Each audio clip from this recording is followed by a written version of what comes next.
Parents మెచ్చిన university Sankalchand Patel university Gujarat.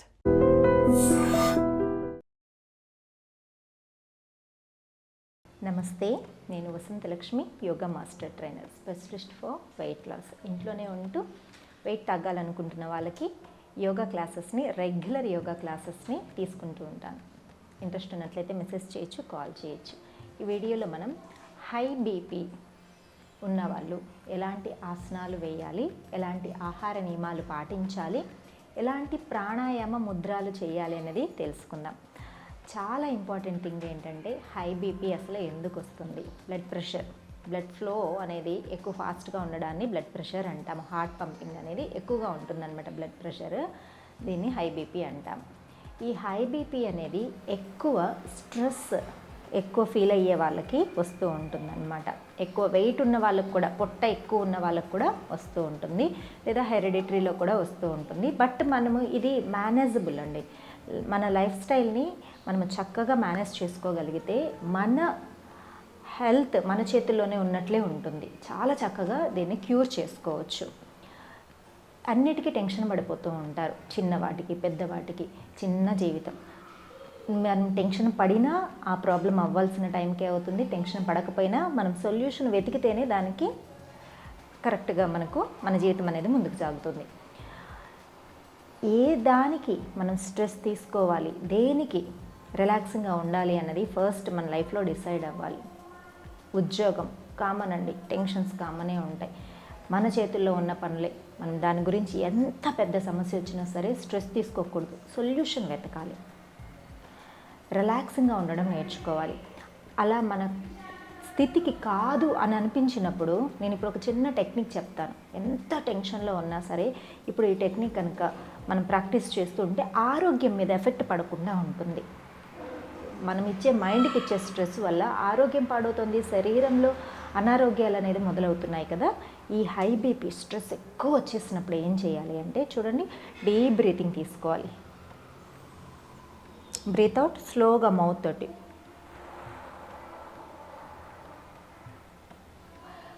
చిన్న straw చేసినట్టు ఫోల్డ్ చేసినట్టు మౌత్ని ఫోల్డ్ చేసి ఎక్సేల్ చేయాలి. మళ్ళీ చేసి చూపిస్తాను, చూడండి. Breathe in, breathe out. ఇలా ఎన్నిసార్లు చేయగలిగితే అంత మంచిది. ఇప్పుడు వర్క్ ప్రెషర్ అనుకోండి, బాగా అనీజీగా అనిపిస్తోంది, ఈ సొల్యూషన్ దొరకడం లేదు, స్ట్రెస్ ఎక్కువైపోతుంది. దీనికి సొల్యూషన్ కనుక్కునేదాకా మనకు మనశ్శాంతి ఉండదు. అలాంటప్పుడు ఫస్ట్ రిలాక్స్ అవ్వండి. రిలాక్స్ అవ్వడానికి ఈ టెక్నిక్ ఫాలో అయ్యారంటే మనకు బీపీ అనేది పెరగకుండా ఉంటుంది. చాలామంది కోపం వచ్చేసినప్పుడు విపరీతమైన బీపీ వచ్చేసి గట్టిగా అరుస్తూ ఉంటారు కదా. మీకు కోపం వస్తుందని తెలుస్తోంది కదా, ఆ సిచ్యువేషన్లో మనం కోపపడవలసిన స్థితి ఉంది. అలాంటప్పుడు ఇది ప్రాక్టీస్ చేసి చూడండి. అది హార్ట్కి కానీ మన బాడీకి కానీ ఎఫెక్ట్ కాకుండా చూసుకుంటుంది అన్నమాట. ఆ సిచ్యువేషన్లో మనల్ని రిలాక్స్ చేసేస్తుంది. తర్వాత వాటర్ బాగా తీసుకోవడం. హై బీపీ ఉన్న వాళ్ళు ఖచ్చితంగా వాటర్ బాగా తీసుకోవాలి. Minimum 6 to 8 glasses of water మెల్లమెల్లగా సిప్ చేస్తూ తాగండి. వాటర్ తాగేదానికి ఒక టెక్నిక్ ఉంటుందండి. Eat your water, drink your food అంటారు. అంటే వాటర్ని ఈట్ చేయడం ఏంటి, మెల్లగా తీసుకోండి అనే అర్థం. చక్కగా నోటి నిండా వాటర్ తీసుకొని చక్కగా సలైవా మిక్స్ అయ్యేలాగా ఒక 2-3 సెకండ్లే ఉంచుకొని తర్వాత మెల్లగా మింగాలి. అది కూడా వాటర్ కూర్చొని తాగితే చాలా చాలా మంచిది. రిలాక్సింగ్గా తాగండి. వాటర్ ఎక్కువ తీసుకోవాలి. తర్వాత లిక్విడ్స్ కొంచెం బాగా తీసుకోవాలి. తర్వాత ఖచ్చితంగా వాకింగ్ అనేది చాలా ఇంపార్టెంట్. హై బీపీ ఉన్న వాళ్ళకి మినిమం 10 to 20 మినిట్స్ అనే వాకింగ్ మనకు చాలా చాలా బాడీని రిలాక్స్ చేస్తుంది. అది కూడా ఫ్రెష్ ఎయిర్లో కనుక వాక్ చేయగలిగితే మనకు చాలా బెనిఫిట్స్ అనేది ఉంటుంది. నేచురల్ ప్లేసెస్లో కానీ, పార్క్స్లో కానీ, మనం ఇంటి చుట్టూ కానీ చక్కగా రిలాక్సింగ్గా ఫ్రెష్ ఎయిర్ ఉండేలాగా, ఇంట్లో అక్కడికక్కడ ఫాస్ట్ వాకింగ్ కాదు, చాలా రిలాక్సింగ్గా నెమ్మదిగా మన బ్రీతింగ్ని అబ్జర్వ్ చేస్తూ వాక్ చేయడం అనేది చాలా చాలా ఇంపార్టెంట్. నిద్ర చక్కగా ఉండేలాగా చూసుకోండి. మినిమము 6 to 8 అవర్స్ స్లీప్ అనేది చాలా చాలా ఇంపార్టెంట్. ఇవన్నీ అందరికీ తెలిసిన విషయాలే అండి. మళ్ళీ ఎందుకు చెప్తానంటే మనకు రివిజన్ అవుతుంది. మనం మళ్ళీ ఓహో ఈ విషయం నాకు తెలుసు కదా, ఇది ఫాలో అయితే నాకు క్యూర్ అవుతుంది, నేను హెల్తీగా ఉంటాను అనే విషయాన్ని రిమైండ్ చేసుకోవడానికి మాత్రం నేను రిపీట్ చేస్తూ ఉంటాను. తెలియని వాళ్ళు తెలుసుకొని ఫాలో అవుతారు. తర్వాత మనకు అపాన ముద్ర చాలా చాలా మంచిది. 2 ముద్రలు చెప్తాను ఇప్పుడు నేను హై బీపీకి. అపాన ముద్ర, మరొకటి బీపీ ముద్ర అంటాము. చూపిస్తాను చూడండి. 2 సిమిలర్గా ఉంటాయి. అపాన ముద్ర ఇలా థంబ్ని మిడిల్ ఫింగర్కి, రింగ్ ఫింగర్కి టచ్ చేస్తాం. రిమైనింగ్ 2 ఫింగర్స్ని ఇలా స్ట్రెచ్ చేస్తాం. రిలాక్స్గా ఇలా థైస్ మీద ఉంచుకొని డీప్ బ్రీతింగ్, బ్రీత్ అవుట్. మనకు టైం ఉందనుకోండి, కళ్ళు మూసుకొని మెడిటేషన్ చేస్తూ ఈ ముద్ర చేయండి.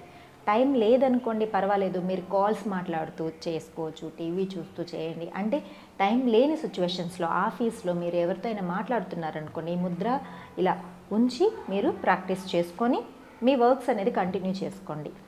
ప్రశాంతంగా ఉన్న టైంలో చేస్తే రిజల్ట్ అనేది ఎక్కువ ఉంటుంది. రెండోది చూడండి, ఇప్పుడు మిడిల్ ఫింగర్ని, రింగ్ ఫింగర్ని థంబ్కు టచ్ చేసాం. ఇప్పుడు లోపలికి టచ్ చేయాలి. ఇలా కళ్ళు మూసుకొని జస్ట్ ఒక 5 నిమిషాలే అండి. ఎంత రిలాక్సేషన్ వస్తుందంటే, ఎంత రిలీఫ్గా అనిపిస్తుందంటే చాలా కంఫర్టబుల్గా అనిపిస్తుంది. ఇది కూడా ఈ 2 ముద్రల్ని 5 నిమిషాలు కుదిరితే ఎక్స్టెండ్ చేసుకోండి. మార్నింగ్, ఆఫ్టర్నూన్, ఈవినింగ్ 3 టైమ్స్ లాగా డివైడ్ చేసుకొని జస్ట్ 5 మినిట్స్ ప్రాక్టీస్ చేస్తూ ఉంటే చాలా చాలా మంచిది. తర్వాత ప్రాణాయామ, చంద్రభేదన ప్రాణాయామ. చంద్రుడు అంటేనే తెలుసు కదా, చల్లదనానికి గుర్తు. బీపీ అంటే స్ట్రెస్కి గుర్తు, విగ్రస్కి గుర్తు, బాగా అగ్రెసివ్కి గుర్తు. వీటన్నిటిని తగ్గించాలంటే మనకి ఏం కావాలి? చల్లదనం కావాలి. మనము లెఫ్ట్ నాస్ట్రిల్ చంద్రుడికి ఇండికేషన్ అనమాట. శరీరంలో నాడీ, చంద్ర నాడిని ఇండికేట్ చేస్తుంది. లెఫ్ట్ నుంచి బ్రీతింగ్ తీసుకుంటాం, రైట్ నుంచి బ్రీత్ అవుట్ చేస్తాం. రిలాక్సింగ్గా స్టార్టింగ్లో జస్ట్ 1 మినిట్తో స్టార్ట్ చేసుకోండి. ఎన్ని సెకండ్లు చేయాలనేది కూడా చాలా ఇంపార్టెంట్. ఈ మధ్యకాలంలో ప్రాణాయామ చెప్పే వాళ్ళల్లో చాలా మిస్టేక్స్ చెప్తున్నారు. మా గురువుగారు ఎప్పుడు చెప్తుంటారు, ప్రాణాయామ ఎంత లాభం చేస్తుందో, తప్పు చేస్తే మనకు అలాంటి శిక్షే వస్తుందన్నమాట. రైడింగ్ ఓవర్ ద టైగర్ అమ్మ అని చెప్తూ ఉంటారు. ప్రాణాయామ నిపుణుడు రామచంద్ర గురుగారు. లెఫ్ట్ నాస్ట్రిల్ నుంచి తీసుకొని రైట్ నాస్ట్రిల్ నుంచి బ్రీత్ అవుట్ చేస్తాం. 1:1 రేషియో. రేషియోస్ చాలా ఇంపార్టెంట్. ప్రాణాయామలో రేషియోస్ ఎలా ఉంటాయంటే 1:1 ratio, 1:2 ratio, 1:1:1 ratio, 1:2:2 ratio, 1:2:4 ratio ఇలా ఉంటుందండి.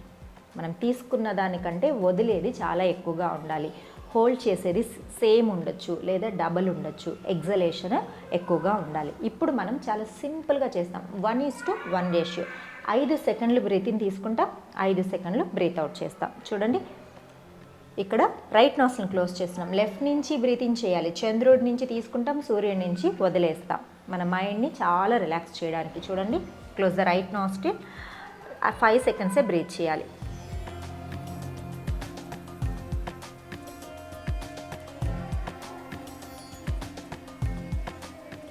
మళ్ళీ రైట్ క్లోజ్ చేస్తాం.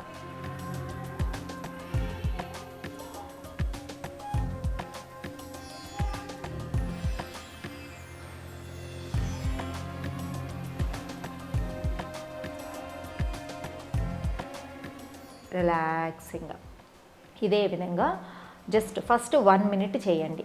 లెఫ్ట్ నుంచి 5 సెకండ్లు, రైట్ నుంచి 5 సెకండ్లు. తర్వాత 2వ నిమిషంలో లెఫ్ట్ నుంచి 10 సెకండ్లు, రైట్ నుంచి 10 సెకండ్లు. ఇలా కంటిన్యూ చేయండి. 5 నిమిషాలు కంటిన్యూస్గా చేయండి. అలారం పెట్టుకోండి. మెల్లమెల్లగా డే బై డే ఇంక్రీజ్ చేసుకోండి. చక్కగా 5 నిమిషాలు గ్యాప్ ఇచ్చి మళ్ళీ 5 నిమిషాలు ఇలా కనుక చేస్తే అసలు ఎంతో కాలం నుంచి ఇబ్బంది పెడుతున్న హై బీపీ అయినా సరే మనకు కంట్రోల్లోకి వచ్చేస్తుంది. చాలా రిలాక్సింగ్గా అనిపిస్తుంది. ఖచ్చితంగా ముద్ర అండ్ ప్రాణాయామం. ఇప్పుడు చేయవలసిన ఆసనాలు ఏంటో చూద్దాం. చాలా రిలాక్సింగ్గా నెమ్మదిగా చేయవలసిన ఆసనాలు. పవనముక్తాసన. ఎంత రిలాక్సింగ్గా చేస్తే మనకు అంత నెమ్మదిగా మన బాడీ అనేది కామ్ డౌన్ అవుతుంది. చూడండి, శవాసన స్థితిలో పడుకోవాలి. శవాసన స్థితిలో పడుకుంటాము. చక్కగా ఇలా రైట్ లెగ్ను పొట్ట మీదకి తీసుకుంటాము.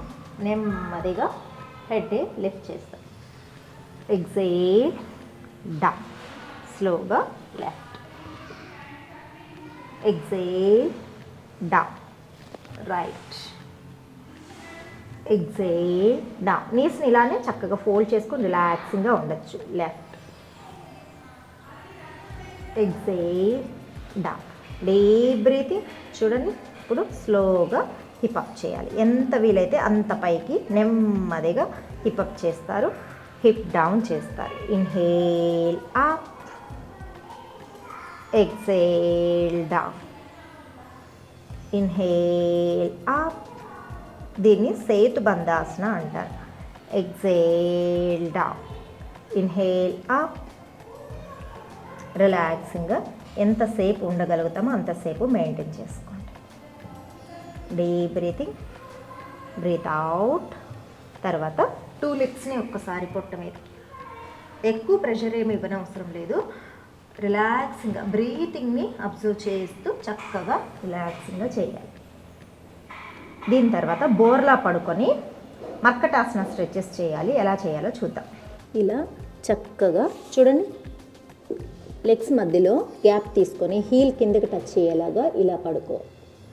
డీప్ బ్రీతింగ్ తీసుకుంటూ పొట్ట మీద బ్రీతింగ్స్ని అబ్జర్వ్ చేస్తూ ఒక 1 మినిట్ నీ బాడీ రిలాక్స్ చేసిన తర్వాత మెల్లగా చేతుల్ని ఇలా చెస్ట్ పక్కన ఉంచుకొని మెల్లగా కొంచెం హైట్ లిఫ్ట్ చేసి ఎల్బోస్ని ఇలా పెట్టుకోవాలి. స్లోగా లెగ్స్ని అప్ అండ్ డౌన్ మూమెంట్స్ చేయాలి. 1 2 3 4 5. స్లోగా క్రాస్ మూమెంట్స్ కూడా చేసుకోవాలి. ఇది బాడీని మైండ్ని ఎంత కామ్ చేస్తుందంటే, ఎంత రిలాక్స్ చేస్తుందంటే చాలా కంఫర్టబుల్గా ఉంటుంది. దెన్ రొటేషన్స్, స్లోగా రొటేషన్స్, దెన్ రివర్స్, స్లోగా రివర్స్. మెల్లగా డౌన్ చేసుకోండి. మళ్ళీ ఇలానే మకరాసనాలో రిలాక్స్ అవ్వాలి. Deep breathing and deep breathe out. ఇంతే. ఇందులో ఒక 5 నిమిషాలు అలా ప్రాక్టీస్ చేసి రిలాక్స్ అయిన తర్వాత సిట్టింగ్కి వచ్చేస్తాం. చూసారు కదా, ఇంతే. చాలా సింపుల్ ప్రాక్టీసెస్ అండి. డైలీ చేసి చూడండి. చాలా సింపుల్ ప్రాక్టీసెస్. ఇవి బిగినర్ లెవెల్ అన్నమాట. మనం రెగ్యులర్గా ప్రాక్టీస్ చేసే కొద్దీ ఆసనాల్ని ఇంక్రీజ్ చేసుకోవచ్చు. తర్వాత సింపుల్ సూర్య నమస్కారాలు చాలా స్లోగానే ప్రాక్టీస్ చేయడము, తర్వాత కొన్ని సింపుల్ ఆసనాస్ ఇంకొన్ని ఇంక్లూడ్ చేసుకుంటూ వెళ్ళడము చేసామంటే హై బీపీకి చెక్ పెట్టేసేయచ్చు. పడుకునేటప్పుడు కూడా గోరువెచ్చని నీళ్ళు కూర్చొని రిలాక్సింగ్గా తాగి పడుకోండి. నైట్ అంతా కూడా మనకు ఈ anxiety, stress, high BP problems అనేది అటాక్ అవ్వకుండా ఉంటాయి. మరొక వీడితో మళ్ళీ కలుసుకుందాం. నమస్తే.